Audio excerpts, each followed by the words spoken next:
남자가 고집이 없으면 안 되죠. 아, 예, 소신, 고집. 예. 그 요즘 앙심 부리는 사람 보면 청와대 있잖아요. 예. 제가 그래도 야당의 적장자입니다. 우리 홍준표 의원님 진이 돼야 되는데 선이 되면 어떻게 하실 겁니까? 승복하실 겁니까? 승복해야죠. 나는 선거 결과에 대해서 저 트럼프처럼 저렇게 내가 하지 않습니다. 자, 우리 의원님 지금 무대 단상으로 올라오고 있습니다. 큰 박수로 환영해 주십시오. 네. 이번 총선에 대구로 오신 걸 환영합니다. 잘겠습니다. 예. 네, 여러분 반갑습니다. 의원님 정말 오랜만에 뵙는 것 같습니다. 그렇습니다. 반갑습니다. 네, 오늘 정말 많은 분들께서 이 공간을 채워주고 계시는데요. 인사 한번 해주시죠. 우선 대구 시민 여러분, 그리고 일부 각지에서 오신 분들 정말 고맙습니다. 이게 원래는 약속대로 버스킹을 한번 해보려고 했는데 코로나 때문에 최근에 또 대통령 비서실장이라는 사람이 광화문에 모인 사람들을 향해서 살인자라고까지 그런 거근을 하는 세상이 되어버렸습니다. 도둑놈이 아니라 살인자입니다. 살인자. 여러분 편하게 말씀해 주시고 대한민국이 어떻게 나갔으면 좋겠다. 그걸 자유스럽게 좀 이야기해 볼 기회가 있었으면 좋겠습니다. 지난 7월 수성못 수상 무대에 이어서 오늘은 젊음의 거리 동성로에서 정치 버스킹 2탄을 저희가 마련을 했습니다. 수성을에서 당선이 되시고 국회에 당당히 입성을 하셨는데 현재 의정 활동은 어떻게 하고 계십니까? 처음에 이제 대구 시민들이 저를 받아줄 때 세 가지 약속을 한 게 있습니다. 수성의 꿈, 대구의 미래, 마지막으로 대한민국의 희망. 그 세 가지 약속한 부분이 있습니다. 그 약속한 부분을 지금 만들어가기 위해서 의정활동을 주로 거기에 집중을 하고 있습니다. 예. 그렇군요. 이번 버스킹의 주제가 동성로 만민공동의 세상이 왜 이래입니다. 세상이 왜 이래? 사랑은 또 왜 저래? 정말 저분 왜 저러시는 거죠? 의원님 근데 세상이 네. 도대체 왜 이런 겁니까 지금? 경제가 폭망할 것이다. 어려워질 것이다. 남북 관계가 어려워질 것이다. 대미 관계가 어려워질 것이다. 3년 반 전에 대선 토론회 때 이미 한 이야기입니다. 코로나 이전에 한국 경제는 이미 망하는 수순으로 가고 있었어요. 사실상 이 코로나가 경제를 망친 게 아니라 그 전에 이미 좌파 경제 정책이 대한민국 경제를 망치게 했다. 그리고 코로나가 그걸 더 가속화시켰다. 막 그렇게 보면 됩니다. 우리가 미국 대선을 주의 깊게 보는 가장 큰 이유가 미국 대선의 결과가 어떻게 되느냐에 따라서 한국 경제, 대북, 안보, 국제관계 그게 전부 달라진다는 겁니다. 트럼프가 추진한 대북 외교는 그게 톱다운 방식이라고 합니다. 무슨 방식인가 하면 정상끼리 모여가지고 결정하고 내려오는 방식이고 그렇게 하다 보니까 트럼프가 톱다운 방식으로 하려면 외교에 아주 경험이 많고 능해야 됩니다. 바이든은 그게 바텀업이라고 합니다. 밑바닥부터 실무진들끼리 전부 모여가지고 치밀하게 이분리를 계산을 해보고 그리고 과연 이게 세계 평화를 위해서 맞는 길이냐 그렇게 될 때 대통령이 나서서 회담을 합니다.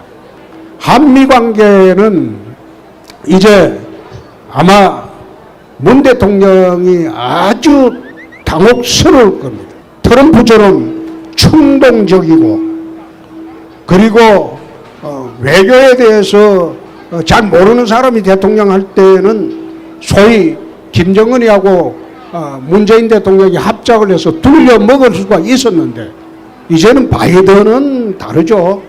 오늘 오프닝 토크 주제가요. 관상입니다. 여러분 관상 보실 줄 아십니까? 의원님 제 관상 어떻습니까? 나는 그 관상 볼 줄 몰라요.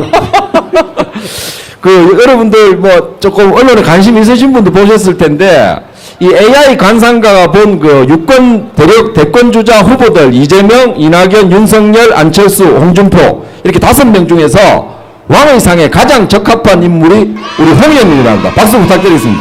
예. 의원님 기분 좋습니까?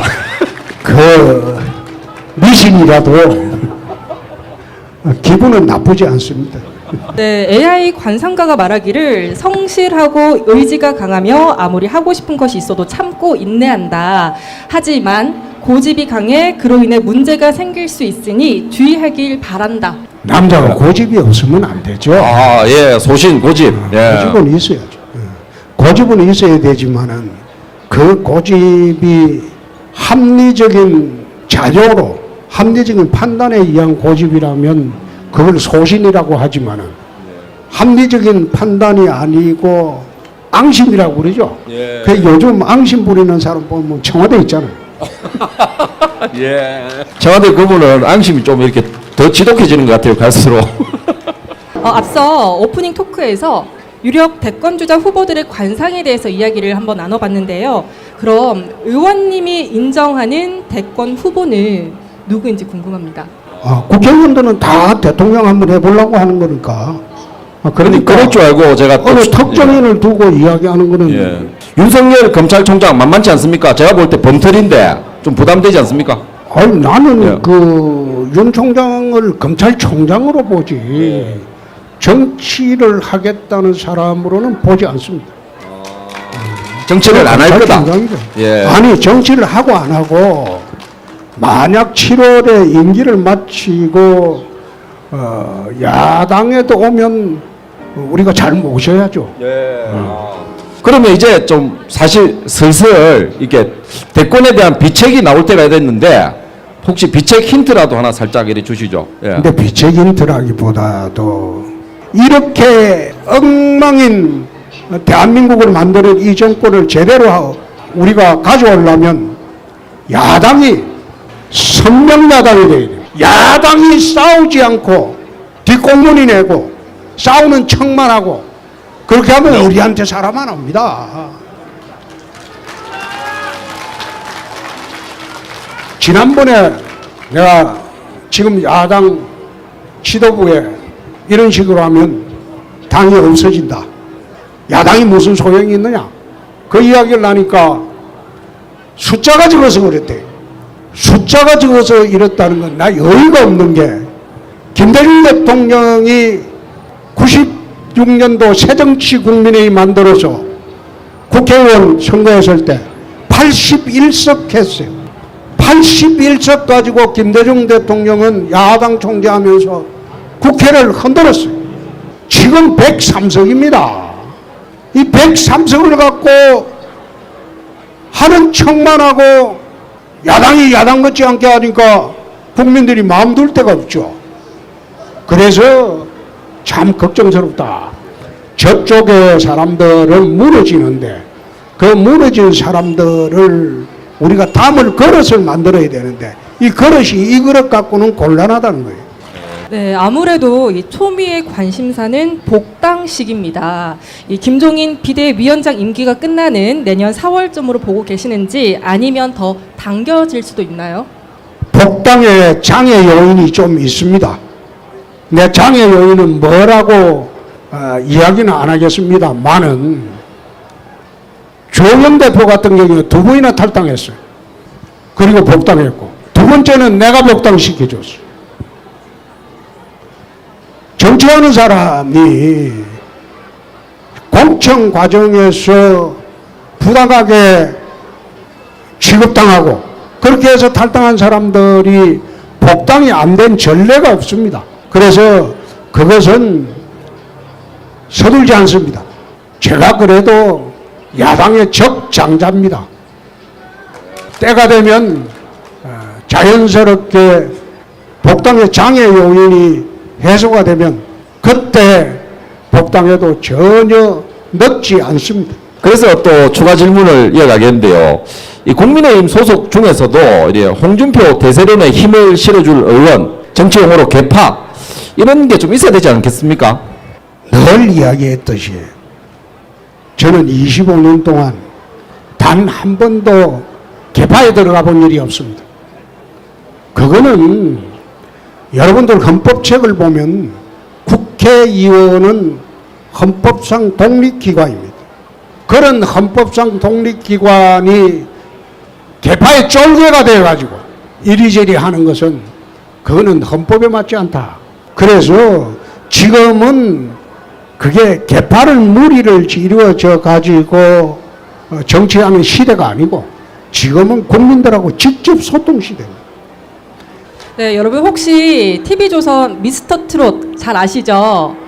네, 여기서 보면은 이제 오디션 경선으로 이제 진선미를 뽑게 되는데요. 만약에 이 당 대선 후보를 10명의 후보 중에 예선 통과 그리고 본선 최종으로 이렇게 뽑는 방식이라면은 어떨 것 같아요? 그거는 좋죠. 우리 홍준표 의원님 진이 돼야 되는데 선이 되면 어떻게 하실 겁니까? 승복하실 겁니까? 승복해야죠. 나는 선거 결과에 대해서 저 트럼프처럼 저렇게 내가 하지 않습니다. 경선이고 본선이고 결과 나오면 승복을 해야죠. 그게 민주주의지. 지금 버스킹이 진행되는 동안 현재 유튜브 매일신문을 통해서 많은 시민분들이 의원님을 응원하는 댓글이 정말 많은데요. 보니까 이 홍 의원님은 소신과 강단이 짱짱, 그리고 우리나라 마지막 희망은 홍준표, 그리고 경제 살릴 분 오직 홍님, 홍준표 옳은말 대잔치 최고, 이런 반응이 나오고 있습니다. 최근에 김경수 지사가 드루킹 댓글 조작한 거는 유죄가 됐더만요. 징역 2년. 예. 그거 유죄되면 아무 언론도 그 이야기를 안 하는데 그걸 갖다가 김경수에 끝난다? 나는 그거 아니라고 봅니다. 김정숙 여사가 경선을 할 때 경공모 가자, 경공모 가자. 그게 경공모라는 게 드루킹이에요. 그러면 이미 김정숙 여사하고도 아주 그건 잘하는 관계에 있었고, 그리고 김경수가 드루킹과 공모해서 그렇게 했다면 당연히 문 대통령이 그 당시에 후보 시절에 보고를 받았겠죠. 그래서 저게 유죄가 된 이상 대법원에서 아마 그거 깨려고 어떤 구실을 붙여서라도 무죄 만들려고 또 작업을 할 겁니다. 경남도지사 징역 2년 받았죠. 서울특별시, 부산광역시, 울산광역시장도 마찬가지고요. 이재명 경기도지사도 사실상 대법원에서 무죄 준 거 아닙니까? 지도자들이 이렇게 정직하지 못하고 부도덕했어야 되겠습니까? 참 저는 개탄스럽습니다. 지금 서울시장 선거가 준비가 되고 있고 부산시장 선거가 준비가 되고 있는 게 저는 참 걱정스러운 게 보궐선거는 투표율이 아주 낮습니다. 35% 전후가 될 겁니다. 그러면 어떤 사람들이 투표장으로 가느냐? 열성적인 지지계층만 투표장 갑니다. 보궐선거는 휴일이 아니에요. 평일날 합니다. 그렇게 하다 보니까 민주당은 똘똘 뭉친다 이 말이에요. 그 사람들은 회사 안 가도 보궐선거 하러 가요. 근데 우리는 달라요. 자기 할 일 다 하다 보면 투표 안 가는 사람이 더 많습니다. 부산이 지금 가덕도 신공항 그거에 목을 메고 있습니다. 근데 가덕도 신공항을 아마 민주당이 해준다고 발표를 할 겁니다. 발표를 하게 되면 부산 민심을 우리 쪽으로 다 가져오기가 굉장히 어려워질 겁니다. 그래서 그런 데 대해서 야당이 좀 준비를 하고 대책을 세워야 하는데 내가 보니까 준비도 안 하고 대책도 없어요. 그게 걱정스럽다는. 이번 국정감사를 해보시고 현 정부의 평가를 한번 시원하게 한번 해주시죠. 30점 10점 빵점